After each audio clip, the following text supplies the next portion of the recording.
First thing, which is something that you might have already done anyway, is to submit a formal written complaint to the responsible party, which could be an NHS trust. It could also be the lead GP of a GP practice.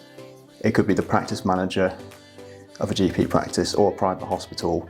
One thing to say is usually we recommend people submit a complaint within 12 months of the incident, because it's very difficult sometimes, if it goes past that time, for people to remember what happened in terms of the doctors involved. If your treatment was provided in an NHS hospital, you would have to address the complaint to the chief executive of the trust. The reason we tell people to submit a complaint is because it will tend to benefit a claim in the long run if there is a medical negligence case to be pursued. A complaint will tend to benefit the claim in the long run, regardless of whether there are reasonable prospects for a medical negligence claim or not. The treatment provider has a duty of candour to their patients. Under that duty of candour, a complaint can produce an admission of liability from the recipient. We're happy to help you with drafting a complaint, or we can draft a complaint on your behalf.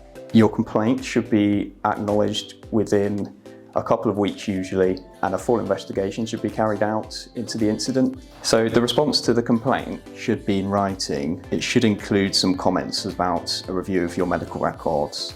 The trust, or whoever you're complaining about, might sometimes invite you to a meeting as well to discuss your complaint. You can attend that meeting, but you should also ask for a written response as well, just to make sure that no details are missed. In our experience, they can be quite overwhelming for clients, and it's just a way to make sure that everything's covered. The process for complaining might be slightly different at smaller GP practices or dental practices, but if you're unclear about anything throughout the complaint process, you can always ask for those to be addressed, and they should be able to help you with that.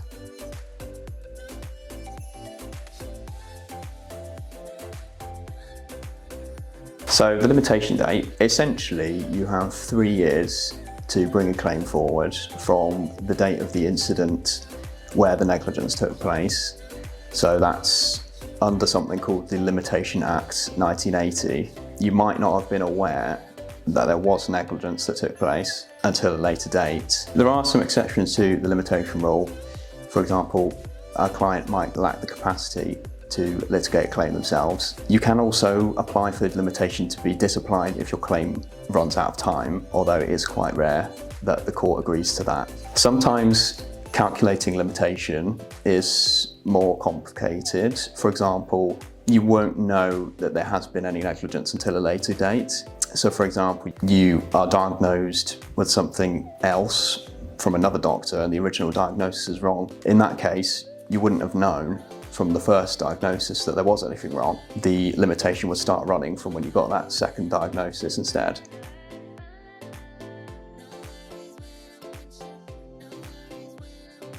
Firstly, it's split into two. You have PSLA, it's called, or the pain, suffering and loss of amenity, which is caused by the negligence.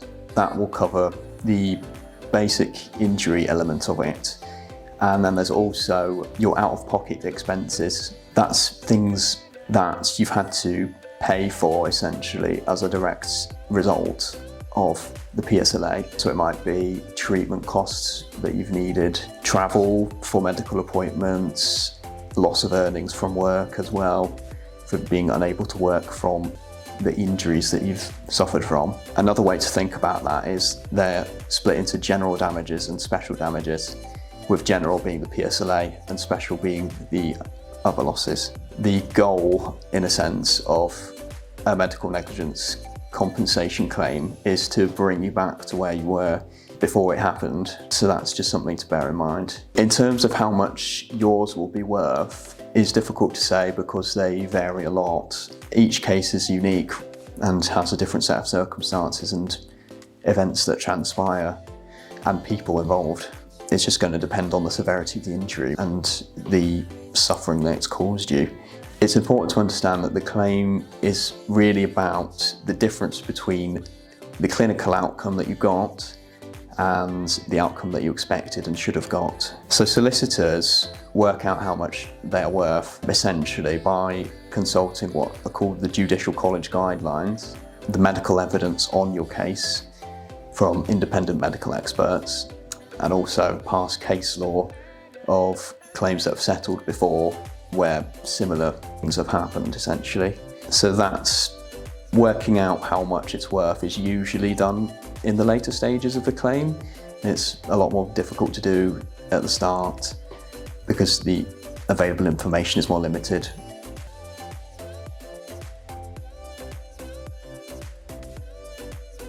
So if you instructed us to pursue a claim, then no win, no fee is most likely the agreement that we would go with for you, because there are other funding options that are available. You might be a member of a trade union, which is one route. Legal aid might also be a possibility, but usually we will go with a no win, no fee for the majority of people. It's officially known as a conditional free agreement, which you might see sometimes as well. As the name suggests, as long as the terms of the agreement that you sign are complied with, if the claim is not successful, you don't have to pay anything at all. So an example of not complying with that is if you were to deliberately mislead whoever's handling your claim and essentially lie about what happened. But because of the risk involved in the agreement, the case you inquire about must meet certain criteria to enable us to offer you this agreement, but we would discuss that with you to start with anyway.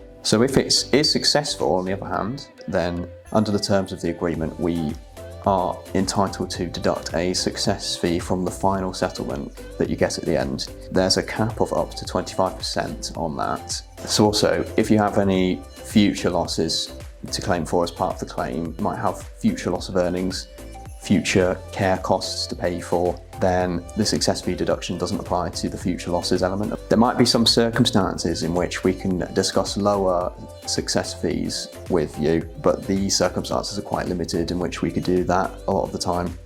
So the success fee got to reflect the risks of not receiving any payment for the work that's done in case the claim is not successful.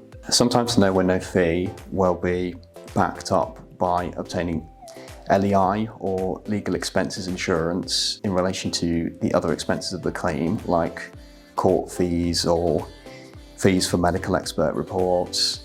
And there's a premium for that insurance, but it would only be payable if you win the case and when you win the case. So there's no upfront fees at the start of the claim at all, and you don't carry any risk by pursuing with this type of funding arrangement. It's the least risky of the options.